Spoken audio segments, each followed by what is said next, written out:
hopefully by tomorrow sometime. Because your exam is on Thursday, right? Like everybody. Okay.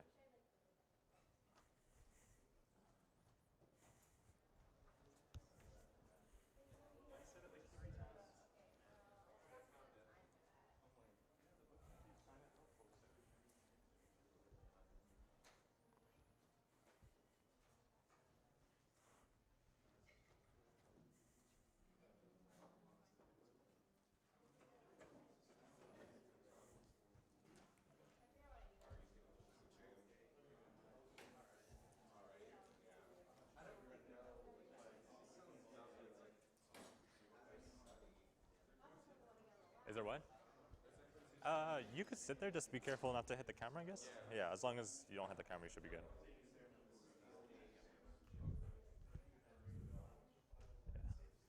Yeah. So, yeah, the layout is a little weird, so I'll try to like make my writing as big as possible and like try to make sure everybody's seeing. Okay.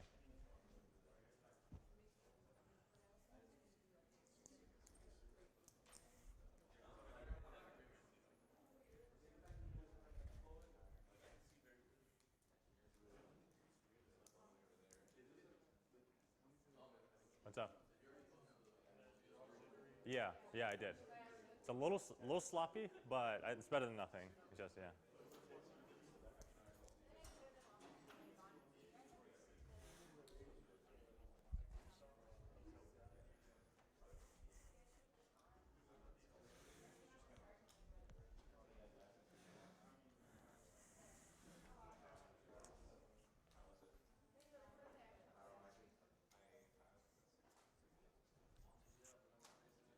What's up? Oh, you can put a chair? Yeah. But then they have nothing to write on. They have nothing to write on then, like if they want to write. I think a lot of them, there's a lot of writing, so they might, I'm assuming. But I'll let them know.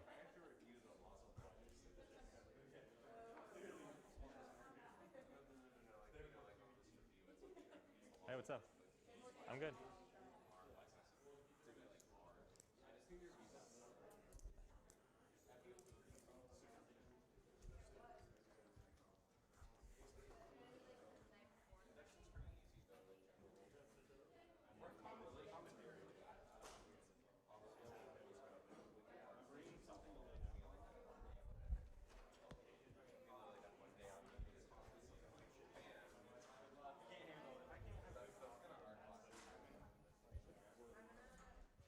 Hey, what's up?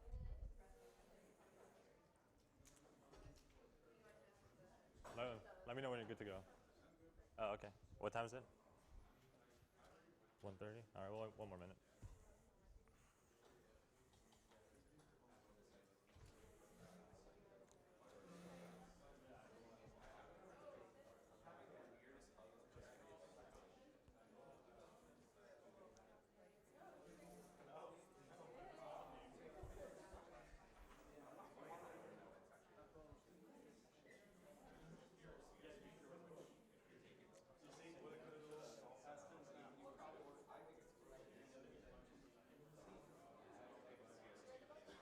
We can start, yeah. Yeah, we're good. Start? Okay. Is it live streaming already? Oh, it's live. Oh, okay. Hey, everybody. We're gonna start. Unfortunately, reality is gonna hit. So, yeah. What? My phone says 1:30. Yeah. All right. So the layout of the room is a little weird. And yeah, so the layout of the room is a little weird. And and I'm gonna be writing like most of the solution for pretty much all the questions. And if you feel like you're not gonna write, you could move your chairs, like come around here if you feel like you're not gonna write. Or if you have like some solid surface you could write on, you could definitely move your chair if you want to see better. Like somewhere over here. It's really up to you guys. So no tables. So yeah, don't move the tables, please. But if you have some kind of hard surface you're gonna write on, or you want to, as I said, I'm gonna be posting all solutions, so you technically don't have to write. But yeah. You could, yeah. So you could just move, or just like off the table. You could just move wherever you want. Yeah. Or if, yeah, wherever you want. So yeah, you could just move the chairs. Just try to like not block other people. And all right. So we're gonna start. This is the SARC study union for discrete math. Okay, good. Got everybody's attention. We're gonna start. So discrete, and it's gonna be live streamed. Just like a heads up, it's gonna be live streamed. So if anybody has any problem with being recorded, you might have to step out because we're not stopping this. Okay. So yeah. So I made a couple of changes since. Yeah. Oh, you're blocking the screen. So we made a couple of changes. I made a couple of changes like since last night, and I uploaded like half an hour ago. So there might be a couple of differences between my review my review sheet and the one that you might have printed. But I'll let you guys know of any changes when we hit it.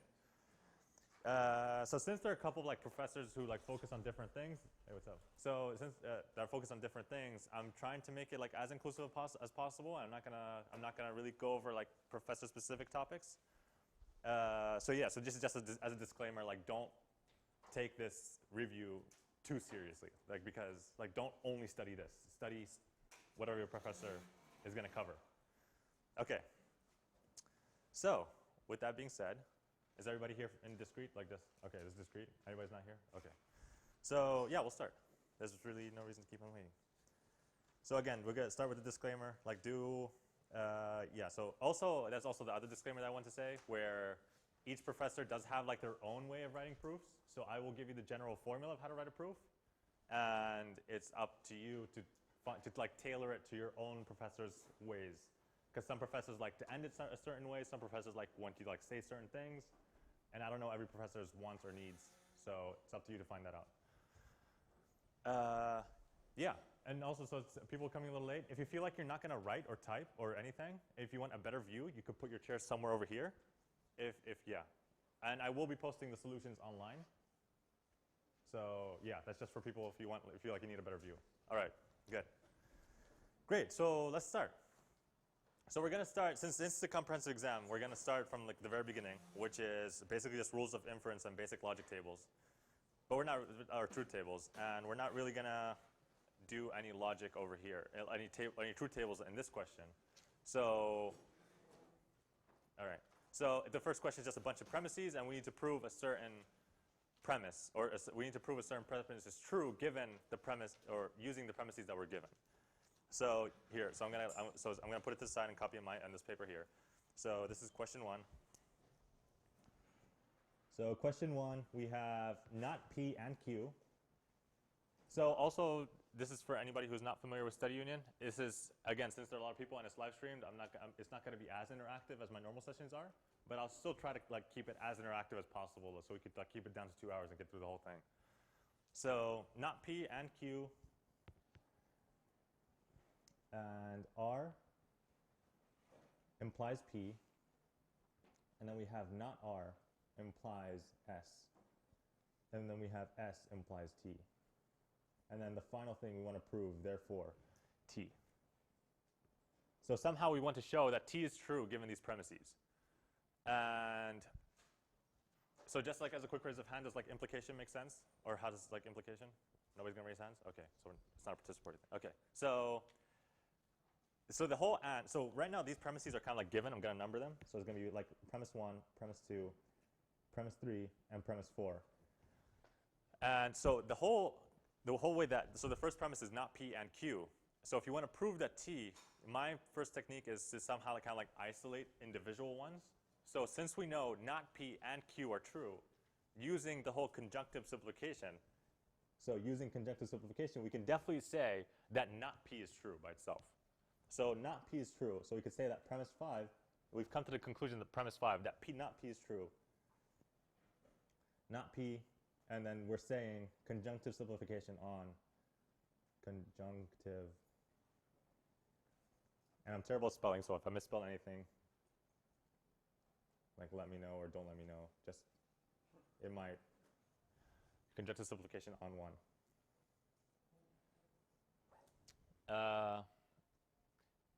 And then, so now we have not P to be true.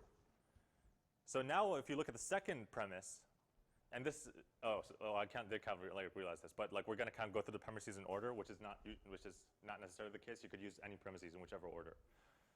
So the second premise is it involves P.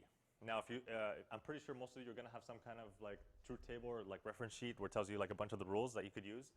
So there's one rule that tells you where if you have, okay, this is showing, where if you have P implies Q, and then we have not Q to be true, that tells us not P, if I remember correctly. Yeah, tells us not P. Yeah, not P. So you could prove it using truth tables. I'm not going to go over that just because I don't think it's too hard. So, or you could just, I usually don't recommend this, but you could just memorize it. Like these stuff, yeah, they're kind of like basic, so they're good to memorize anyways. So if we use, and then this rule is called the modus ponens, or modus tonens, sorry. That's the modus tonens one. So we're going to use modus tonens on 1 and our new premise that we just came up with, which is 2 and 5. So if we use that, the conclusion is always not whatever the first one is. So since we have not P, and then we have R implies P, so that would, like the combination of those two, which is the modus tonens, would give us not R. So we know 6 that not R is true because of modus tonens. I think this is how you spell it. Tonens, something like that? Tolens, yes, tolens, yes, that's true. Modus tollens on 2 and 5. 2 and 5. 2 and 5. All right, so now we have not R. So now we're going to use not R and combine it with 3, and then that's modus ponens, where this is like MT for modus tonens. And then modus ponens basically says if you have P implies Q, and you know P is true, that implies Q, if I remember correctly. Yes, it implies Q. Yeah, so if we know, so now we know that not R is true. So if not R is true, and if we combine it with modus tonens with 3, we know that S is true. So 7, we know S is true. S because modus ponens, something like that. Modus ponens on 6 and 3, or 3 and 6. And then 8 is, again, we're going to use modus ponens on 4, so we get just T by itself. So then we know T because, again, modus ponens on 4 and 7. So that kind of like, that's just like really completes our proof, is that we wanted to show that T is true, and then using a bunch of these like logical rules, we show that T is true. And does that kind of like make sense? Are we all good with that? Okay, great. So let's move on to the next question. So set proofs. So this is question 2. And then this was also one of the mistakes that I had. So if you have like one of the older versions of the worksheet, you'll see that you'll see C minus B intersect A is not equal to the subset. That should definitely this should definitely be equals to the subset. That was a mistake that I made, and I fixed that. So if you see that on your worksheet, change it. Okay. So I'm going to copy the question again. So this is question 2. And question 2 says, if A, so given that A is a subset of B, show that C minus B intersect A is equal to the subset. And what's the subset? The subset doesn't have anything in it. Just show that's basically an empty set. Oh wait, what did I say? I think I said something wrong. So the empty set is equal to the empty set, not the subset. The subset doesn't make sense. Is equal to the empty set, and the empty set doesn't have anything in it. So, so there are 2 ways you could really take this approach. One of them usually gives you partial credit, and if you want the full credit, you're going to have to do the other way. So the partial credit way is that if you show like a Venn diagram. So if you really show a Venn diagram where there are 2, so if you say like this is, so the way that usually you represent a subset is like a donut, where you show like one set is completely inside the other set. So if this is B, if this is the set B, and then this is the set A, so A is entirely in B, it's a subset. And then if this were C, and So yeah, so we're saying the set C minus B. So this was C. So C minus B is basically everything that's in C and not in B. So basically that over there, right? So it might be logical to say that if we're taking out B, then we're definitely taking out all of A, because A is inside of B. If we're taking out B, then we're also taking out A. So the set C will not contain anything of A. So if you intersect the C minus B from A, it will definitely not have anything in it, because the intersect has to be both sets. It has to be like within both sets. So there will never be an overlap in this case. So that's kind of like just like the Venn diagram proof, which usually is partial credit. So if you're desperate, this is maybe one technique to do. So this is only in desperation.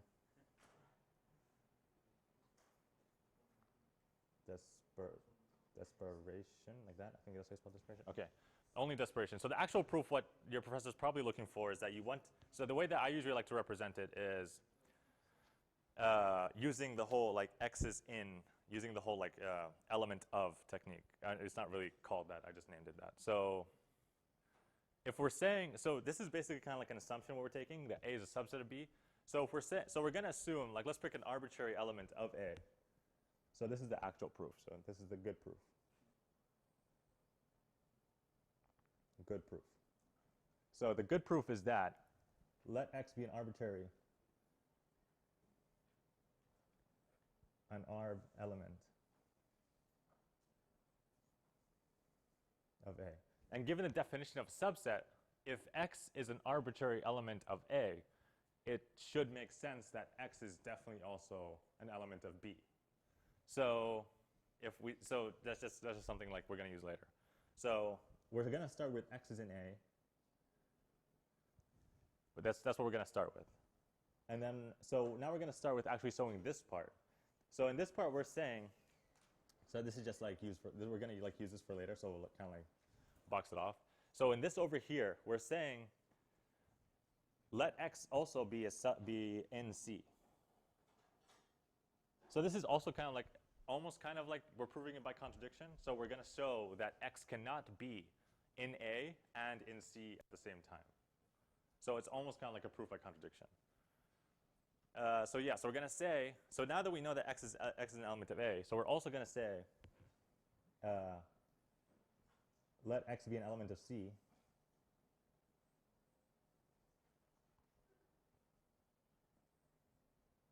Of C also. So we know X is, or here, we're going to say, so actually, sorry, it's going to be an element of this. Be an element of the whole thing. Be an element of C minus B intersect A. So if it's an element of C minus B intersect A, then we know that X is definitely going to be in C. X is in C. And we know, since we're subtracting, it's not going to be in B. So it's not in B. And X is not an element of B. And X is in A. Yeah, X since it's an intersect. So we're going to say, so we're saying X is also in A since we're taking the intersect. So, and then also, I guess I should have mentioned this earlier. I mean, I kind of like verbally mentioned it, where if we said if X is in A, then we definitely know, since A is a subset of B, we definitely know. Therefore, this is also kind of like an implication of modus ponens, where that therefore X is also in B. That's because A is a subset of B. So using conjunctive simplification, I'm gonna use conjunctive. So CS conjunctive simplification, X is not in B. So do you guys see like the contradiction between here us assuming that X is in B, and then here we're saying X is not in B? So that's a contradiction. So therefore, that X cannot exist in this set.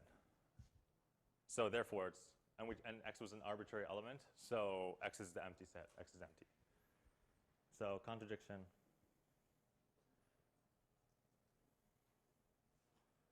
Contradiction, therefore, empty set. Again, this is probably not how your professor wants, not how your professor wants you to word it, but I'm giving you like every professor is different, so find out how exactly your professor wants you to word it. But this is like the general approach you're going to take. Okay. And yeah, the next one. So the next question is this one. Yeah, so A minus B union C is equivalent to A minus B intersect A minus C.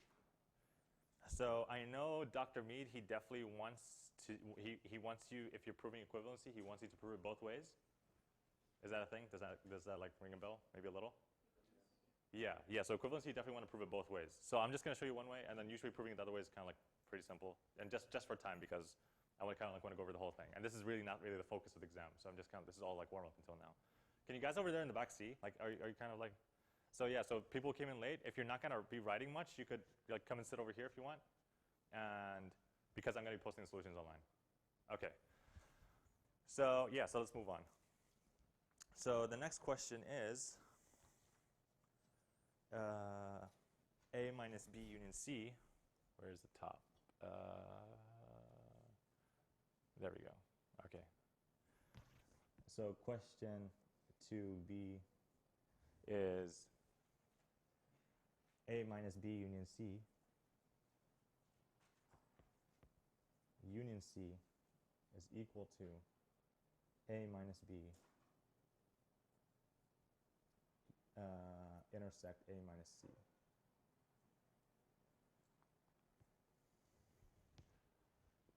So again, you could probably use the Venn diagram explanation if you want like a last second, but I'm not gonna do that because it's partial credit and we're looking for the A's, so I'm gonna do the correct way. So again, so we're gonna start with let X be an arbitrary element of A minus B union C. So if it's, whoops, it's kind of going off screen. So yeah, A minus B union C.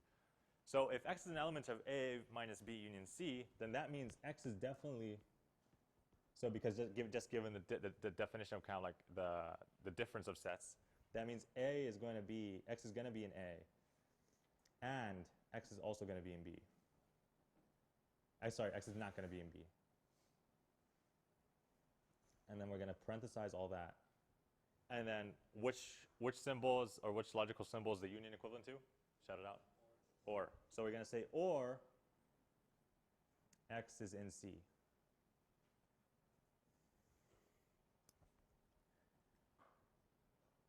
All right.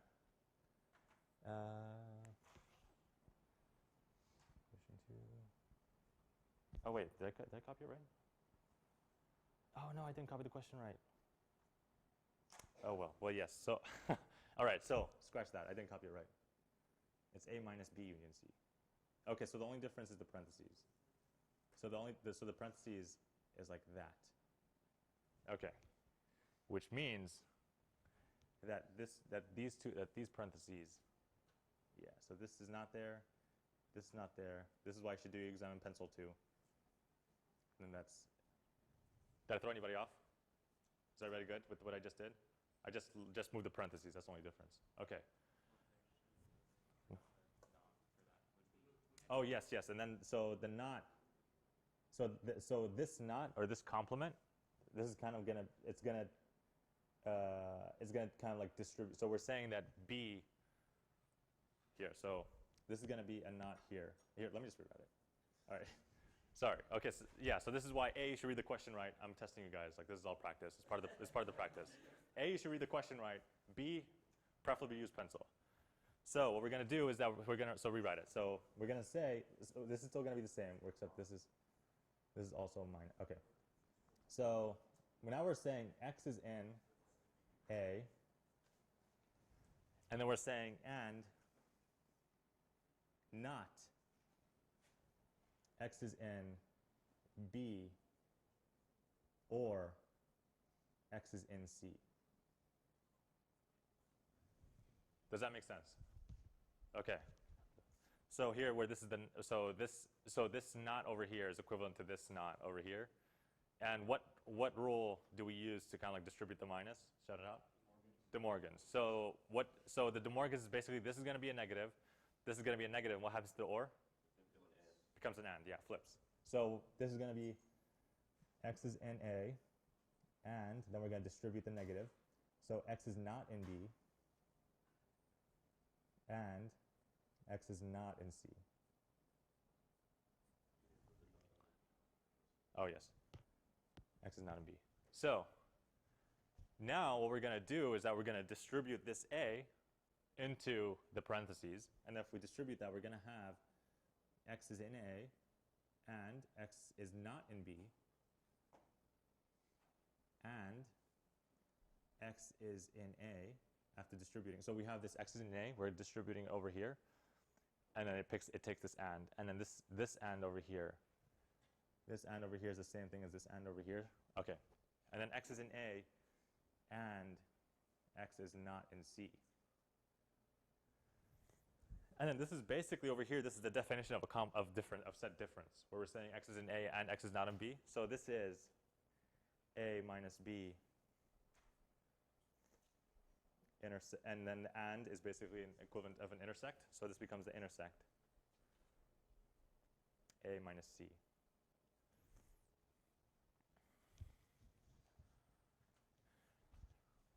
Okay. So yeah, and then that's if you want to, since the equivalency, you want to prove it both ways. So if you wanted to prove it both ways, you'd basically just do the same thing in reverse. You would say that this is equal to that, and then you would factor out the A, and then you would have this, and then okay, it's basically in reverse. Which is why usually if you can prove it one way, it's not hard to prove it in another direction. To prove an equivalency, I know Dr. Mead definitely wants you to prove in both directions. I don't know about Guha, which is why, again, I'm giving you the general backbone. It's up to you to find out what your professor wants. I have no idea about Dr. Zhang, what he wants. I proved that the left is equivalent to right. Yeah. So what Dr. Mead is going to want you to do, he's definitely going to want you to prove that the right is equivalent to the left.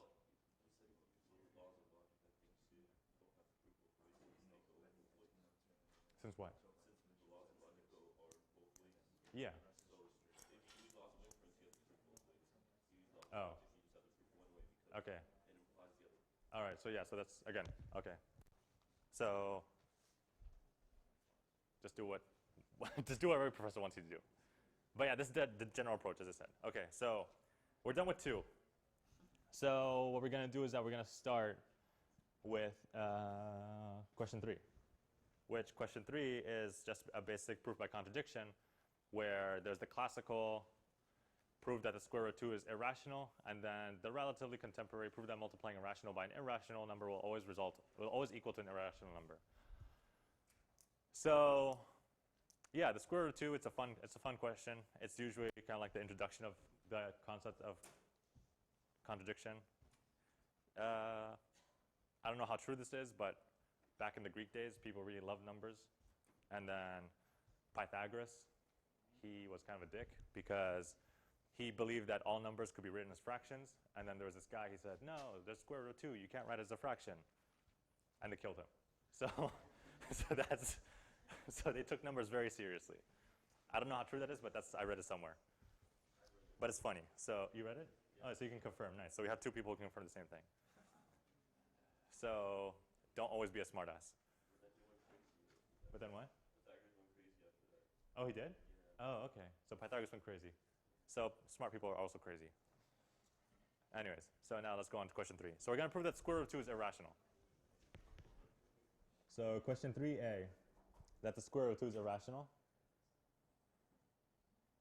So if we're trying to show by contradiction, what are we going to assume? That the square root of 2 is rational. That's what we're going to start with. Is rational. And I probably should write like assume over here. Assume square root of 2 is rational.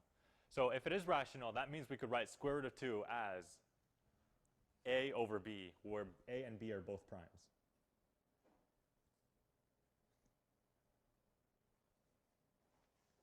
Which means square root of 2 is equal to a over b, and where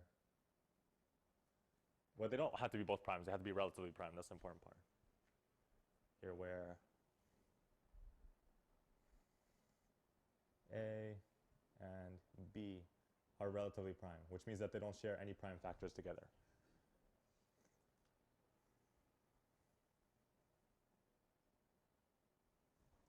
Okay. So that's our assumption. That's what we're going to start with. So now you just need to just work your way around it and try to find some way to break this logic. So what you want to do is that you want to say, so if the square root of 2 is equal to a over b, that does mean that if you square both sides, you end up with 2, if you square both sides, 2 is equal to a squared over b squared. Which means that if you multiply b on both sides, you're going to get 2b squared is equal to a squared. So what can we say about a squared? That's what? It's an even number, because any even number you could write it as 2 times something. Yeah. So we know that a squared is even. So if a squared is even, the only way to get an even integer out of a square is that if a itself is squared. So we know that a is squared. Oh, yeah, a is even, sorry. So if a is even, therefore a is even. So if a is even, that means you could write a as equal to like 2k. Let's just say it's equal to 2k. Since a is even, that means you could write a as some even number. So what you're going to do now is that you're going to say, so let's start up here. So now we're going to substitute a with 2k. So we know 2b squared is equal to 2k squared. 2k outside, the square is outside. So if we distribute the squared, it's going to be 2b squared is equal to 4k squared. So we square the 2 and square the k. So that means that b squared is equal to 2k squared. Which, what does that say about b squared? B is also even. So therefore, b is even. So since they're both even, that means that they both have a factor of 2 in them, which immediately goes against our assumption, which that square root of 2 can be written as a over b, where a and b are both relatively prime. If they're relatively prime, that means they don't share any common factors. But here we clearly show that this is the case, then they have 2 as a common factor, which is contradiction. Then at the end, therefore, a and b share a factor of 2.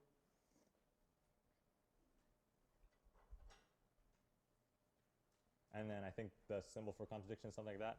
Is that how they do it? Yeah, okay. So yeah, so that's just like one simple, well, like the simple classical square root of 2 is irrational question. Any questions up until now? No? Okay, great. No questions here, right? Okay. So, we have on that side. Let's move on to 3b. Where's the top of this thing? There we go. Okay. So question 3b. Question 3b, where, oh yeah, that multiplying a rational number by an irrational number will always result in an irrational number. Prove that rational times irrational is equal to irrational. What's an irrational number? That, yeah, you can't represent it as a fraction. Oops, it's off screen. Okay. That you can't represent it as a fraction. And rational is the opposite, where you can represent it as a fraction. So let's start. To prove by contradiction, we're going to assume the opposite. So we're going to assume. Can you guys see that? Okay. Yeah. Assume that rational times irrational is equal to a rational number. Is equal to a rational. So that's what we're going to start our assumption with. So now we're going to say let some variable r is equal to any rational number, any arbitrary rational number. And then we're also going to let capital I for irrational is equal to any arbitrary irrational number. Irrational. So using our assumption, if we multiply r and I, what are we going to get? Some rational number. So using assumption,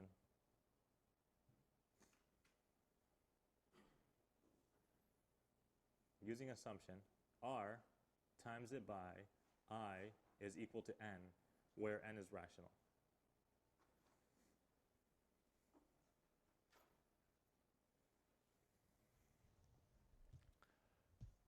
So this is going to be like, so this is one of those questions where it's like, it's a little too, it sounds like a little too trivial, it's hard to prove, but now the trick is you literally just multiply by 1 over r. So since r is rational, that means the reciprocal of it, 1 over r, is also rational because you're just flipping the two numbers. So if r is like 3 over 4, 4 over 3 is still a rational number. You could always flip it over.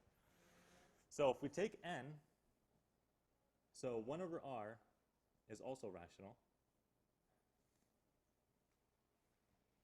And then we also going over, like, we don't really have to prove everything. We're also going over the assumption that a rational times a rational will definitely result in rational. We know that for sure. So if we do, since n is a rational, and we multiply it by 1 over r, what should we get? Well, a rational number, but specifically what? Which is what? Which is I, exactly. So, which is equal to I, where I is rational. And do you guys see where the contradiction is?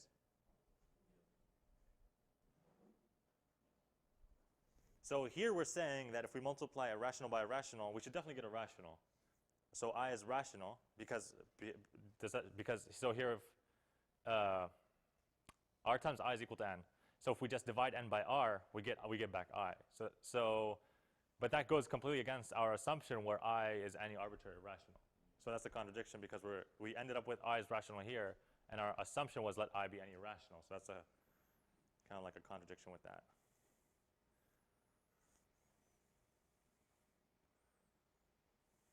Contradiction, I guess. Yeah, and then that's it. You proved it. It's a contradiction with that. How are we doing on time? Okay, that's good. Okie dokie. Now, number theory. Are we all on board until now? Did I lose anybody? Okay, great. So for, again, people walking in, I'm just going to keep making this announcement every now and then. If you're not writing, you're more than welcome to like move your chair over here to if you want like a better viewing angle, or if you have like your own hard surface you feel like you're right on. It's up to you. Just like try to be comfortable. Or if you at any point you can't see something, just let me know. I'll try to zoom in or clarify what I'm writing. All right, great. So now we have question number 4.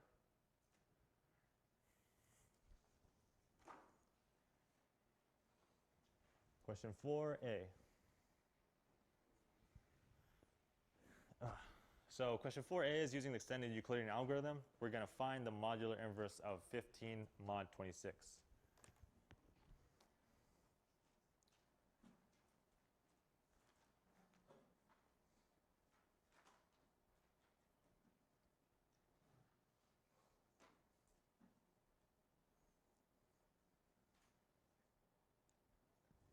So another way that I know especially Dr. Guha likes to write it like this, he would usually he'd say something like would he write it like this, I think? 15 mod n or something? I think he would write it something like that. Is that right, Dr. Guha students? Is that how you? Something like that. So this is technically, I mean, it's correct, but it's confusing because usually we see to the power minus 1, and usually when you see to the power minus 1, you think, oh, 1 over, right? Yeah. So, sorry? Well, not only, what do you mean it's not an integer? Yeah, so that's kind of like what I was thinking, like your first thought is you usually think like it's just 1 over 15, but you must remember that the negative 1 a lot of time represents the inverse in math. So it's like when you say, so like this is just kind of like a little side tangent where if you say like over here, if you say, can you see like over here, yeah, so if you say like f negative 1 of x, this is not you're not saying 1 over f of x. This is the inverse of f of x. So it's just usually try to think of it. I'm just trying to make logic of like the notation. So it's just find the modular inverse of 15. That's just usually another notation. Different notation. Same question. Different notation, same question. Now, so yeah, so how do we do it? How do we start? Shout it out. Sorry? Find the GCD. And so that's actually a good, that's a good place to start. So if you want to find the GCD, what must be the GCD if you're trying to find the modular inverse? It must be 1. They must be relatively prime numbers. If they're not relatively prime, then a modular inverse doesn't exist for that number. So like let's say if you say 26 and let's say 13, those are clearly divisible by 2, like they're divisible by each other. Then you can't really find them because they're not relatively prime. So yes, they have to be relatively prime, and we start by doing the whole GCD. So you want to take the bigger number, which is 26 in this case, and write it on the outside. So you're going to say 26 is equal to, and then you're going to take this 15, and you're going to write 15 times something plus something. So 26 is equal to 15 times 1, and so the requirement for this number, so this number over here must be greater. So this is like equivalent to r, which is the remainder.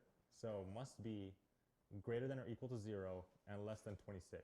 That's the kind of like the rule for r. Whoops, it's going off screen. Okay. So that's the rule for r. So if you're following that rule, the only numbers that can go there is 1 and 11. So 15 times 1 is 15 plus 11 is 26. So now what you do next is that you take this number, shift it over here. So 15 is equal to, and this number goes over here, 11 times 1 plus 4. And then this number goes over here. Then this number goes over here. 11 is equal to 4 times 2 plus 3. And then 4 goes here is equal to 3 times 1 plus 1. And then 3 is equal to 1 times 3 plus 0. And then once you hit 0 as a remainder, you stop. So once we hit 0, that's when we start working our way in reverse. Because the whole point of the modular inverse, actually, I didn't really explain what the modular inverse is. So the modular inverse is basically you want to find what number multiplied by 15, if you take the mod 26 of it, you get 1. That's basically what the modular inverse is asking for. It's just find what number do you multiply by 15, take the mod 26, and you get 1. So we're basically trying to find the notation. So this is our goal. So this is our goal. This is what we're working towards. The goal is that we want to write 1 is equal to 15 times something times x plus 26 times y. So that's our goal. We're trying to find this. Oh man, here, let me try. I might have to zoom out a little. All right, there. So we're trying to find, that's our goal. We're trying to show, because in this notation over here, if you take mod 26 of both sides, here, let me go off scratch paper for a little bit. So if we have like this, so if we have over here, we have 1 is equal to 15x. This is just like a little, I mean, it's not really proof, but just for clarification, 26y. So if you kind of like take mod of both sides, if you take 1 mod 26, and then the equals becomes an equivalent, 15x mod 26 plus 26y mod 26. So yeah, so what is this going to be? 1 mod 26? That's always 1. Yeah, so it's always 1. And then, again, for those who don't remember, mod is just basically the remainder. Okay. So, and then what's this going to be? That will always be 0, because you're basically saying what is the mod of a number that's divisible by 26. Because we're multiplying y by 26. If you divide it by 26, you're always going to get a remainder of 0. So if you take like 12 mod 3, since 3 is divisible by 12, you'll always get 0. You always get a mod of 0. So that's the same thing. So since 26y is definitely divisible by 26, because you can just cancel out 26, and then you end up with 0. So this will always be a 0. And then this will always be 15x mod 26. So this is like the general reason of why we're looking for this format in the modular inverse, is because if you take mod 26 both sides, this simplifies to 0, this over here simplifies to 0, this simplifies to 1, and then we end up with that. Okay, so now let's go back. So that's the goal. So we know that 1, so we could start with this over here. So we know that 1 is equal to, so if we take the 3 times by 1 and take it to the other side, it's going to be 4 minus 3 times 1. And then even though it's a little like redundant, but it's still good to like always keep your 1s, so you, and don't expand your parentheses, keep them as they are. Don't multiply yet. Okay. So now we want to get rid of the 3, so we know that 3 is equal to 11 minus 4 times 2. So this is going to be 1 is equal to 4 minus, so 3 is equal to, so it's going to be 1. And then we're going to substitute 3 with this over here. So it's going to be 11 minus 4 times 2, which is equal to, if you distribute the minus, it will be 4 times 3 minus 11 times 1. Oh no, can you guys see? Yeah, so it's a little crammed.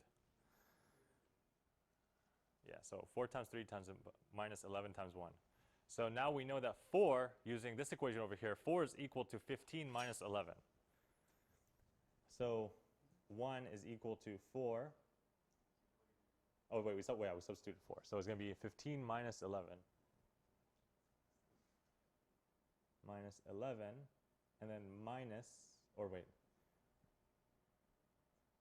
Oh, wait, we're substituting into this over here. So all this is multiplied by 3. Because here, so we're substituting this 4 here. We have 4 times 3, it's a little small. So over here, there's a 4 times 3 minus 11 times 1. So we substituted the 4, and then the 4 over here stays where it's at. We're still multiplying by 3. And then minus 11 times 1. So if you distribute the 3, which is equal to 15 times 3 minus 11 times 3,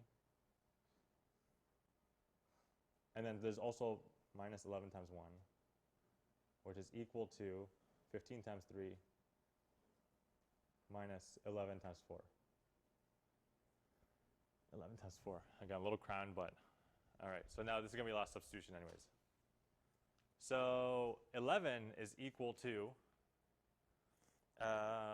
26 minus 15. Yes, 26 minus 15. Okay. So 1 is equal to 15 times it by 3 minus, so here we have 11 times 3 and 11 times 4, so that's going to be 11 times 3 minus 11 times 1, so it's going to be minus 11 times 4.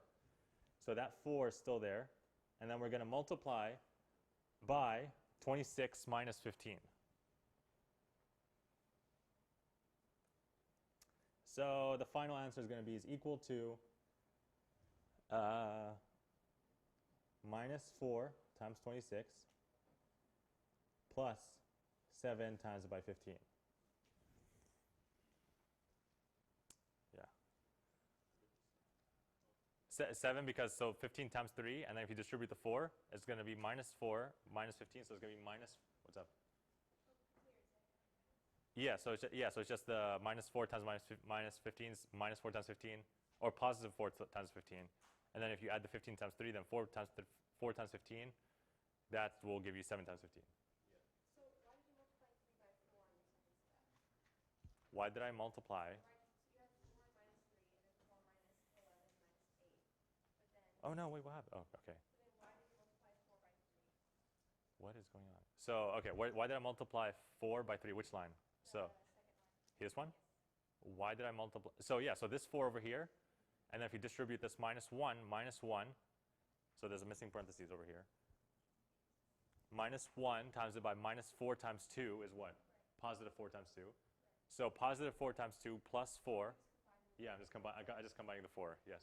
Yes. And then you end up with 4 times 3. So to find the inverse, we just have to do the extended equilibrium. Yes. Yes. Just find the extended equilibrium algorithm. And yeah, what's up? Yeah, so technically, so this is the final form you wanted, and then we're interested in whichever number was multiplied by 15. So technically, the final answer is going to be 7. Y is equal to 7. That's going to be your final answer. Where, if you remember, like at the beginning, actually x is equal to 7. It doesn't matter which one's x, which one's y, as long as we're interested in which number is multiplied by 15. That's the number we're interested in. So 15. So technically, the final answer, the mod inverse of 15 is 7. And then you can always prove it if you take 15 times it by 7 and then take the mod 26, you should get 1. All right. We good? Are we good? Okay. Nice. So the next question. This is a combination of GCD and LCM. This was on one of Dr. Guha's Word documents, or Word, whatever you want to call them.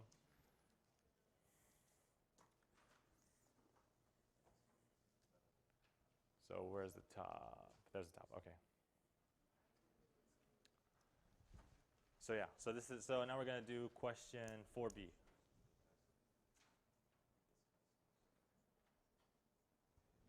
Question 4B. So what does GCD stand for? Yeah, greatest common divisor, and LCM? Least common multiple. Okay, so how do you find, so the way that you find the GCD is that, so let's say if you want to find the GCD of, like, here, let me pull out like scratch paper again. So if you want to find the GCD of, what's up? Did I hear my name? Oh, okay. So if you want to find the GCD of, like, let's say 35, or here, let's say 36 and 27. So right now you want to write 36 and 27 as their prime factors. So you want to, so the way that I usually do it is just, so 36 is equal to 4 times 9, and then 4 is equal to 2 times 2, 9 is equal to 3 times 3, and then 27 is equal to 9 times 3, and then these are all primes, so once you hit a prime number you stop, and then 9 is equal to 3 times 3 also. So the prime factors of 36, so 36 is equal to 2 squared times it by 3 squared, and then 27 is equal to 2 to the 0 times 3 cubed. It'll make sense now. Why? It's mainly, so it's technically is 3 cubed, but 2 to the 0 makes sense why we do it now, because of the notation that we're going to use. So the notation, especially that Dr. Guha likes to use, that he used like the big pi. And do you guys know what this symbol is? Like a big pi? What is that? Yeah. Yeah, so it's basically the exact same as summation. Do you guys know how summation works? It's just so you're adding from a certain range. So this is the same thing, but you're multiplying. So the syntax that like Dr. Guha likes to use, and I think it's pretty useful, is that you start at I equals 1, and then you go up like basically to infinity. And then is equal, so here, wait, let me rewrite this. So the GCD of A and B is equal to the big pi of I is equal to 1 and infinity, and then yeah, so P I times it by AI. So the set AI, or sorry, not AI, the minimum, so the minimum of AB, min of AI BI. So the set AI so like let's say A is equal to, the set A is equal to, we're going to take the powers, so it's equal to 2, 2, and then the rest are all zeros, because equal to 5 times 0 plus 7 to the 0 plus 11 to the 0. It's just anything to the 0 is just 1. So you could basically multiply by an infinite number of ones, and it doesn't matter. So that's what the set A is. And the set B is equal to, so 2 to the 0, we're going to put 0 first, and then 3 to the 3, so 3, 0, 0, dot, dot, dot. So that's what the set A and B is. So the GCD is that you look at these two numbers, and you take the minimum of them. So what's smaller, 2 or 0? 0. So the final number, so GCD, of A and B is equal to, you're going to take the smaller number of those two, which is 0, or sorry, it's going to be the prime to the 0. So the first prime is 2, so it's going to be 2 to the 0, times it by what's smaller, 2 or 3? 2, so it's going to be times it by 3 to the 2, times it by what's smaller, 0 or 0? 0. So it's going to be 5 to the 0, and times it by 7 to the 0, dot, dot, dot. And then this number ends up being all 1s except 3 squared, which is 9. So that's just a really fancy notation of writing, yeah, basically, for these two numbers. But it's also, it's very fancy. It's a very, why does that keep happening? That's so weird. Oh no, how did I change it? There we go, okay. So I can't, so every time I like push down, interesting, so the wire's kind of like weird. Okay, there we go. Now, so, yeah, so this is a very generalized form of how to write it. You could take any two arbitrary number. What's up?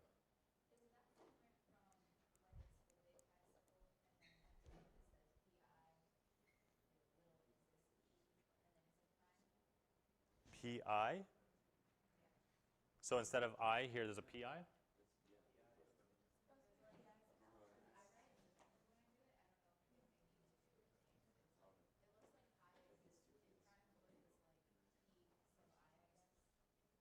So I have my P sub I here. So you're saying this P sub I goes here. Is that kind of like what you're saying?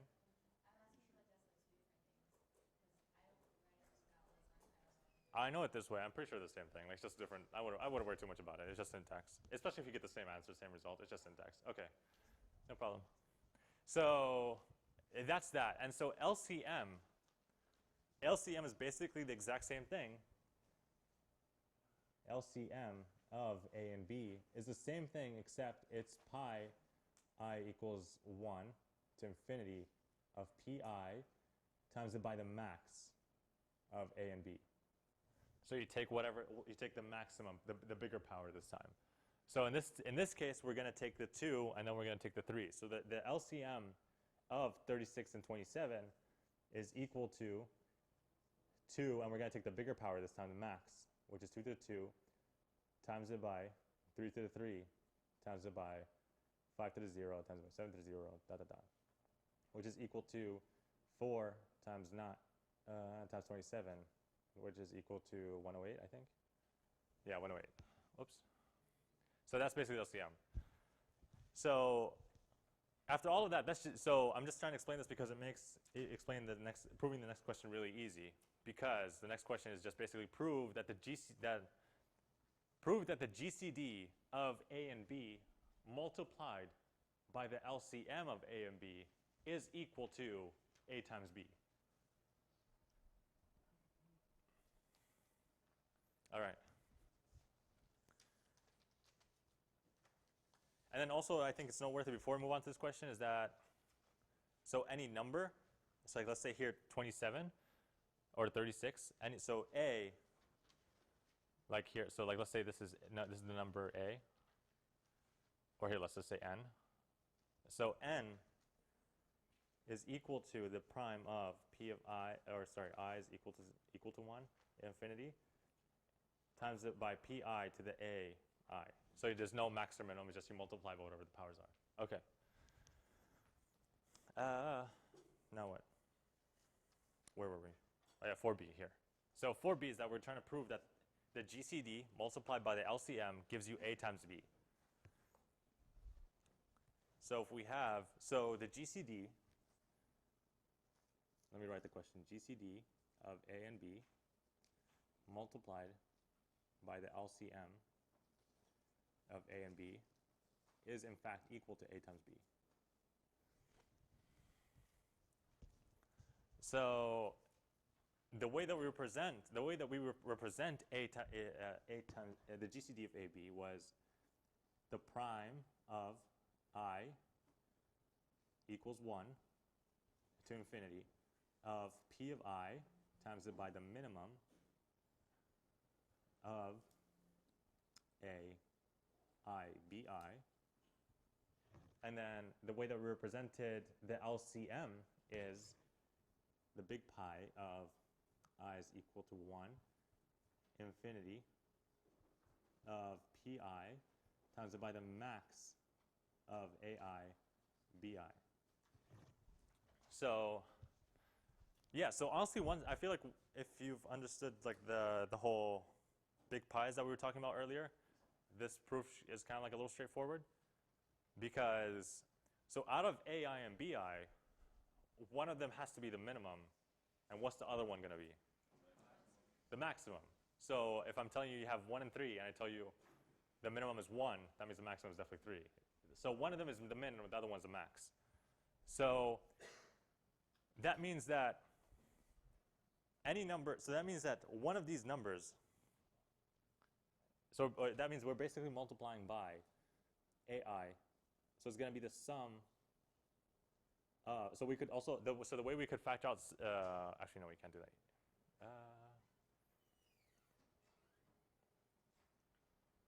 Yeah. Yeah, so the way that, so since we're taking, so one is the min, the other one's the max. So that means one of these two numbers is definitely going to be ai. The other one is definitely going to be bi. And so since multiplication is kind of like commutative, you can always switch around. Yeah, what's up? Wasn't that 0 earlier? Which one? The min?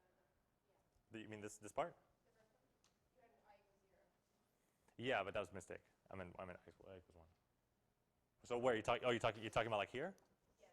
It's supposed to be 1. Yeah. I think I was using 1 the whole time. Yeah, it's 1. Yeah. So because the first, you don't really say, I mean, it doesn't really matter. You could say the 0th prime is 2, or the first prime is 2. I guess it doesn't matter. It doesn't make that much of a difference. So yeah, so this is equal to pi times ai of I equals 1 to infinity times it by pi bi. Since one of them is going to be the max, the other one's definitely going to be the min. So you could just keep swapping around until you get basically, so this over here is a. This is equal to a, and this over here is equal to b. Because b is just basically all the primes raised to a certain number, and then you multiply them together. And then a is equal to some, like all the primes raised to some number. And then if you multiply it 2, it's just a times b.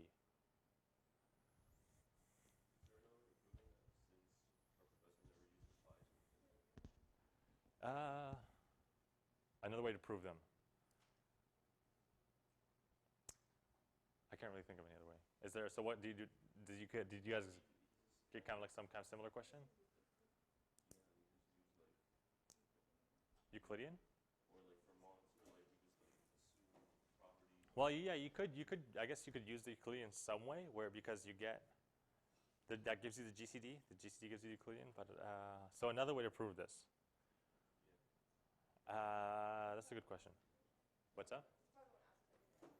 I'm not. I mean, so if it's a proof, it's a proof. It doesn't really matter how you prove it. But I can't really think of any other way at the moment, and I'm not gonna improvise at the moment. So the formula of, so there's a formula. So LCM, the formula for LCM, isn't it? If I remember correctly, LCM is equal to a times b divided by the GCD. Okay, so that's the formula. And then, oh wow, so if you just multiply, okay. Okay, so you could just, so I guess this is kind of like a really, That's the easier way. yeah. I mean, but this is a little too trivial, I think. Like, I feel like this is, it's not too trivial. I feel like this is just kind of like an extension of that. And, That's how me would work. okay, so I guess you could just say, so here, I guess this is,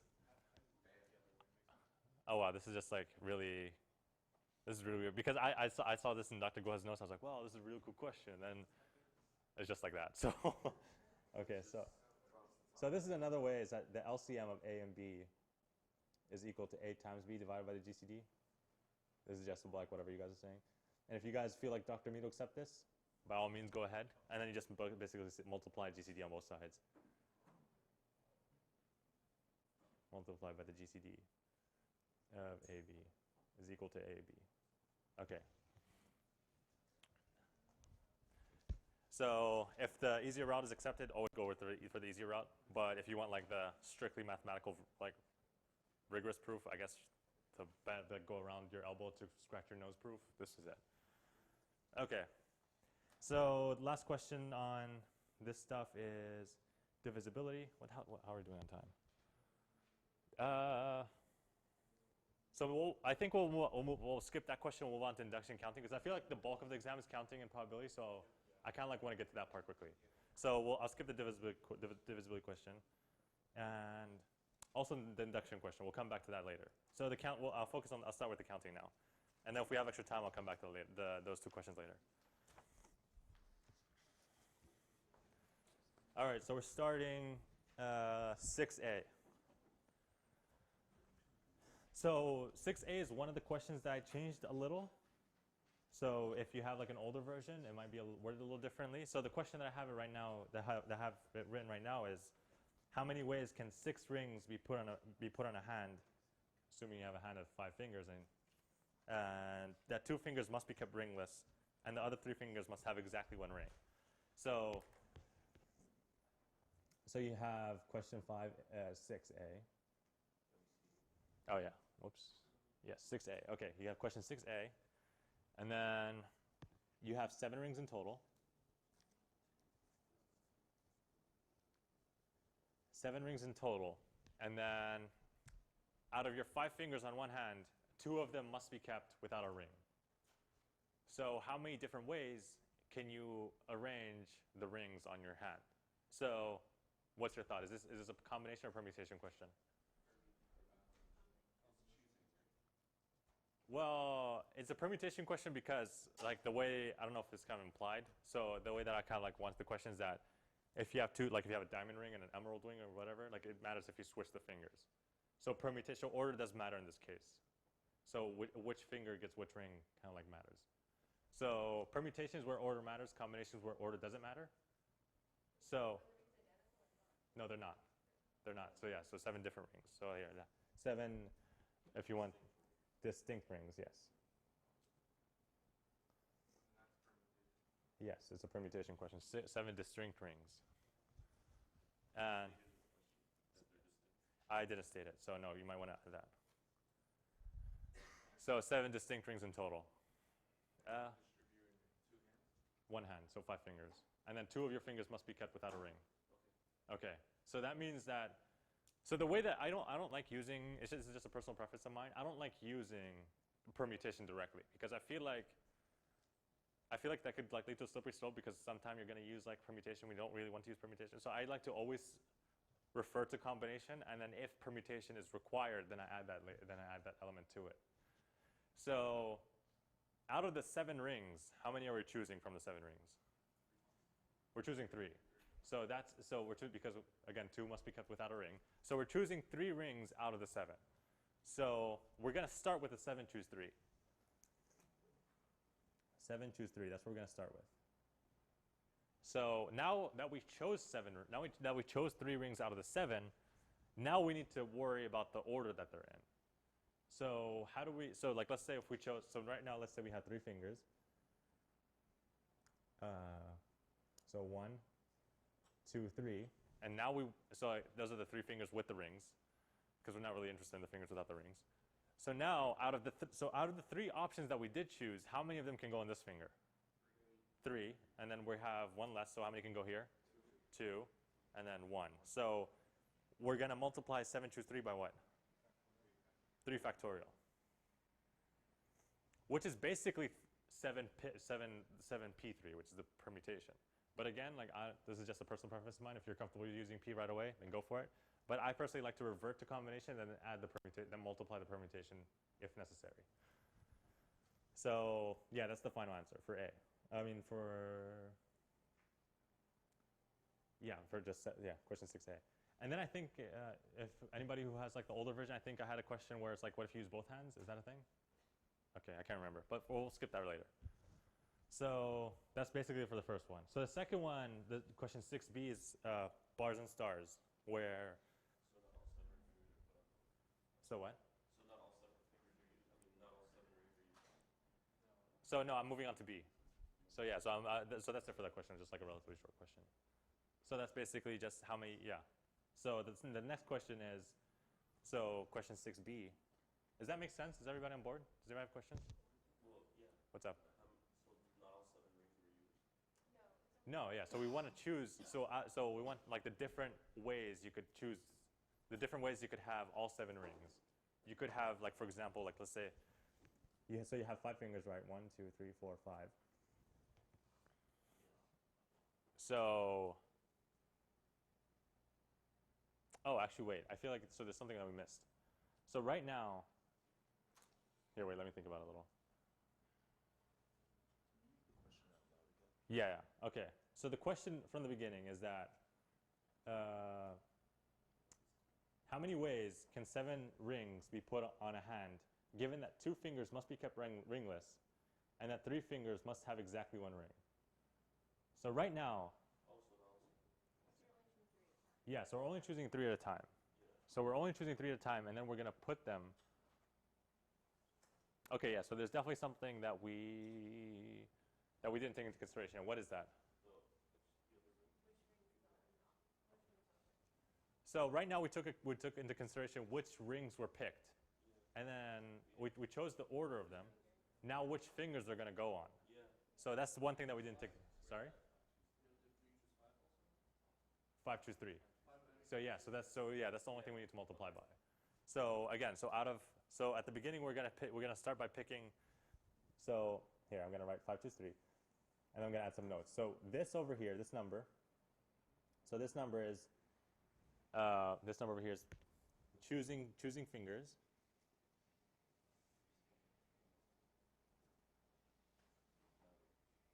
And then this number over here is choosing rings.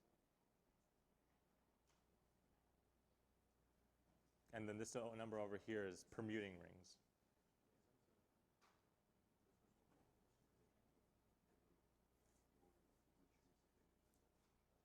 So it's different if you put like a finger. So right now you could choose any 3 rings, and then it matters whether you put it on like your index ring and the index, middle, then ring finger. Is a completely different combination than if you put on index, ring, or index, middle, and like pinky. Yeah. So it's just the fingers matter, and the rings that you choose matter, and the order of the rings matter. Yeah. What's up? Is this one of the ones that you edited? Yes, yeah. I did edit this a little. So if you have it a little different on yours, just like stick to the one, which is right now. Is that I think I added like 10 fingers or used both hands. Is that like in the old? I don't remember. I don't know. Yeah. Yes. Yeah. Yeah. So the only reason why I changed that question is because it ends up being a bars and stars question, and then I have like 2 bars and stars questions, and then I didn't want to put that. So that's the reason why I ended up changing it. Yeah, now I understand. All right, good. Are we all good? What's up?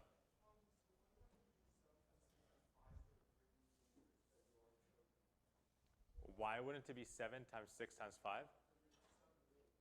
Yeah, so that's taking that the 7 choose 3 takes care of that. The 7 choose 3 is because the formula of 7 choose 3 is 7 factorial over 3 factorial times by 4 factorial. So the 7 factorial over 4 factorial, that gives you 7 times 6 times 5, which is exactly what you're talking about. Does it make sense? The choose takes care of that. Okay. So again, that technique just picks the rings, and then we need to order them, and then the 3 factorial takes care of the ordering. Okay. Nice. Great. Now, okay, B. So B basically says how many different answers can you do? So if you have like x1 plus x2 plus x3 is less than or equal to 11, or sorry, greater than or equal. Yeah, it's less than or equal to 11.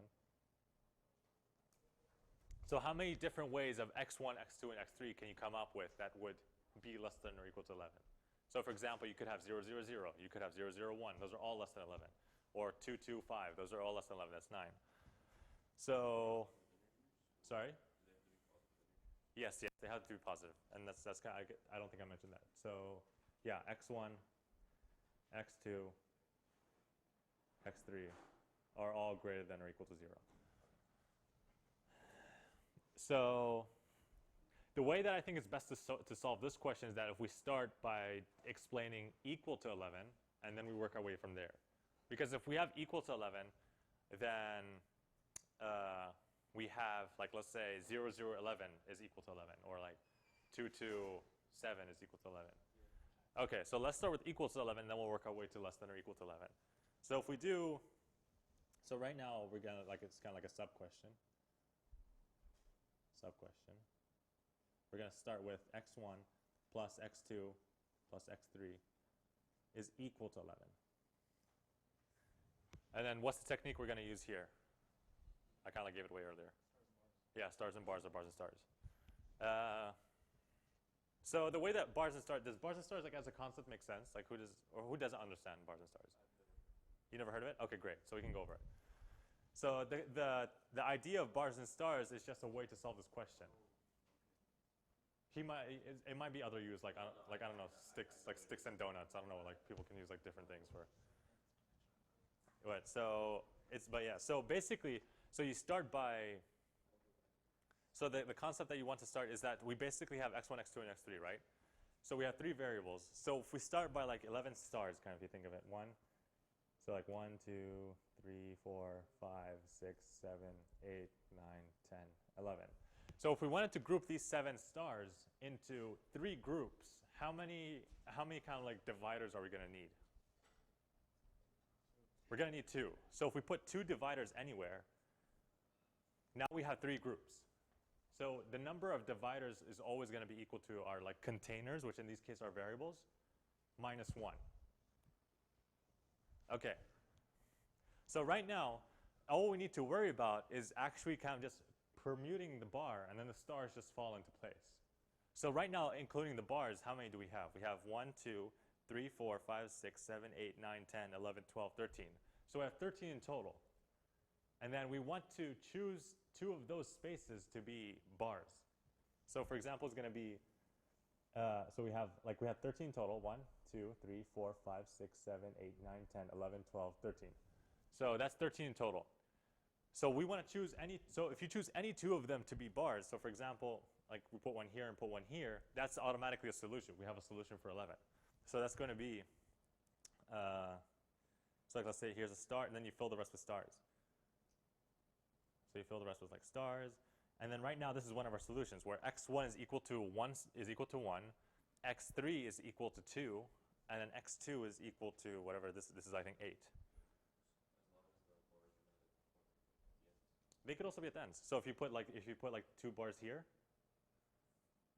where x1 is 0, doesn't get anything, x2 is 0, x3 is 11.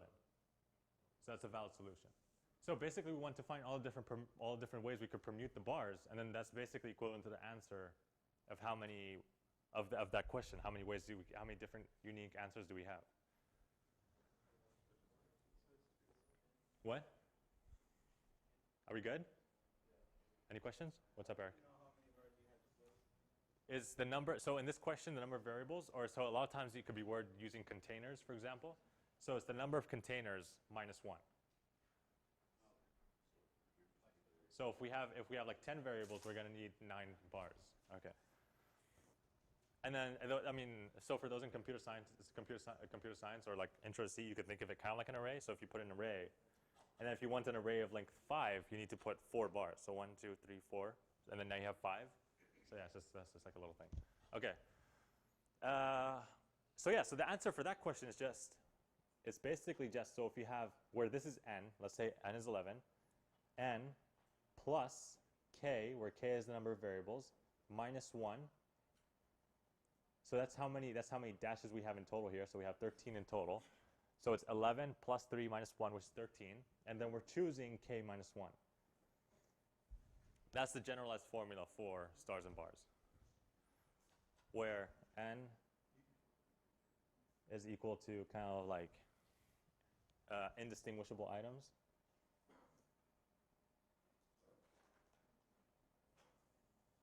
Indistinguishable, I don't know.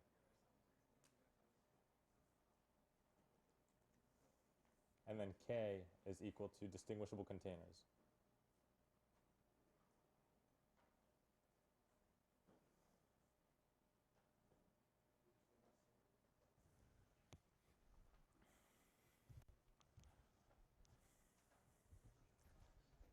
Okay.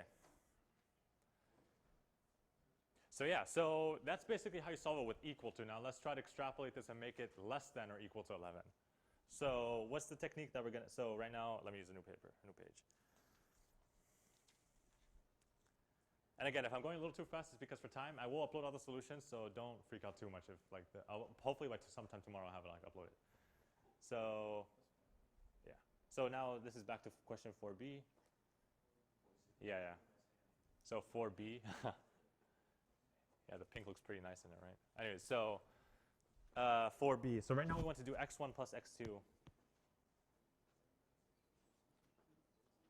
is less than or equal to 11. So right now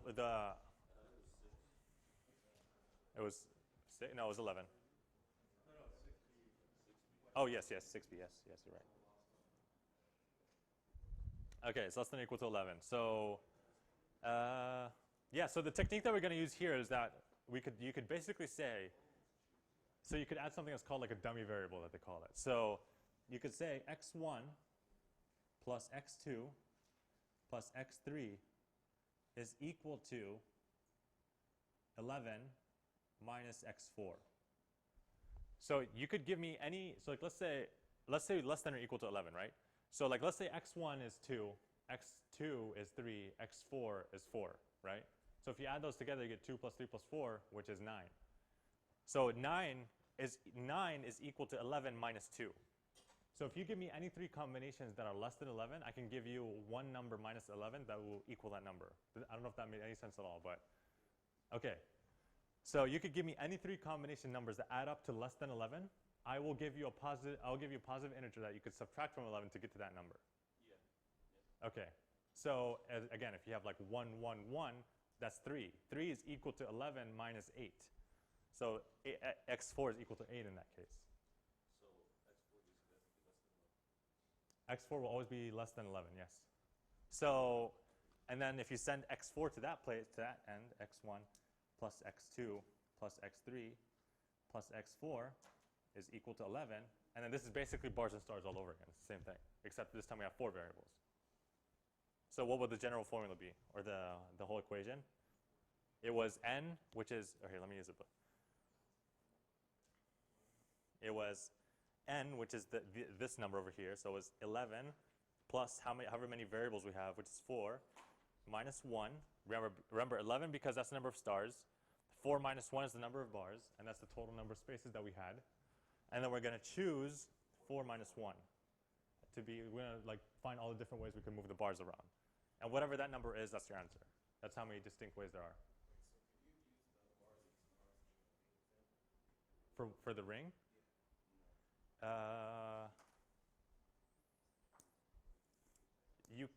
It will be a little hard because we're not using all 7 rings. If we were using all 7 rings, then it would basically be a bars and stars example. That's the reason why I changed it. I don't know, Brian brought it up earlier, and I changed it up because then that would have been basically a bars and stars question. But since we're choosing only 3, then it's basically going to be, yeah. So then it basically becomes it becomes using the bars and stars method becomes kind of like redundant and not useful in that case. Okay. So yeah, this is the final answer for question 6b. So now 6c, how are we doing in time? Let me check. Okay, might have to pick it up a little. So 6c is pimp my ride. You go to a car shop and the mechanic tells you, so question 6c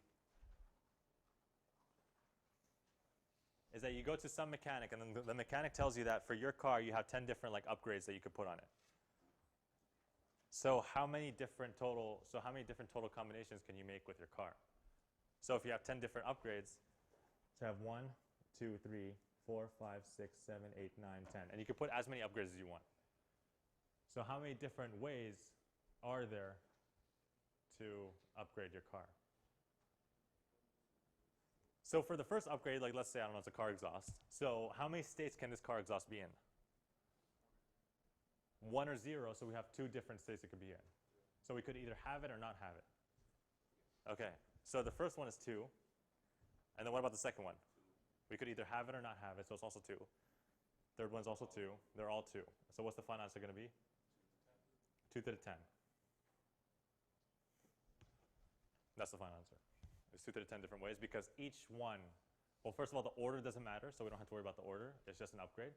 And then each upgrade, you could either have it or not have it. So there are 2 different ways for each state, and then you multiply them all together. All right. The original question is that you go to mechanic and you have like 10 different upgrades you could put on your car. And then how many different combinations of upgrades can you make? Make sense? Are we all good? Okay, nice. So 6D is a Pokemon question. Why not? It's actually a string question. So if you have, so in the word Charizard,